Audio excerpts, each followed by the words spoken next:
पुण्यामध्ये दोन्ही राष्ट्रवादींची जागा वाटपासंदर्भात रात्री बैठक झाली अशी माहिती सूत्रांकडून मिळते।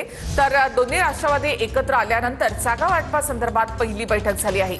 महाविकास आघाडी नाही तर फक्त दोन्ही राष्ट्रवादी एकत्र येऊन निवडणूक लढवण्याची सध्या तयारी सुरू आहे अशी माहिती वरिष्ठ सूत्रांकडून मिळते। दोन्ही राष्ट्रवादी एकत्र आल्यानंतर जागा वाटपाबाबत पहिली बैठक झाली। महाविकास आघाडी नाही तर फक्त दोन्ही राष्ट्रवादी एकत्र येऊन निवडणूक लढवण्याची सध्या तयारी सूत्रांची माहिती। शरद पवारांच्या राष्ट्रवादीकडनं 40 ते 45 जागा मिळाव्यात अशी मागणी। अजित पवारांच्या राष्ट्रवादीकडून 30 जागा देण्याची तयारी। अंतिम निर्णय अजित पवार आणि सुप्रिया सुळे घेणार असल्याची माहिती।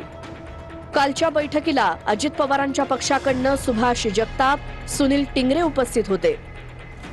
या बैठकीला शरद पवारांच्या राष्ट्रवादीकडून विशाल तांबे आणि अंकुश काकडे उपस्थित होते। बैठका अनेक चाललेल्या आहेत, अजून माझ्याकडे फायनल काही प्रस्ताव आलेला नाही।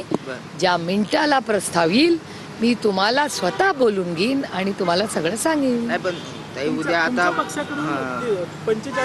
आमच्या पक्षाकडून ही बातमी मी चॅनलवर पाहिली, माझ्याशी कोणी बोललेला नाही।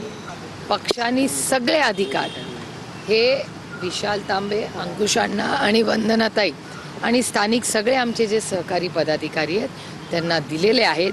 त्याच्यामुळे ते सगळं फायनल करूनच प्रस्ताव माननीय शशिकांत शिंदे साहेबांना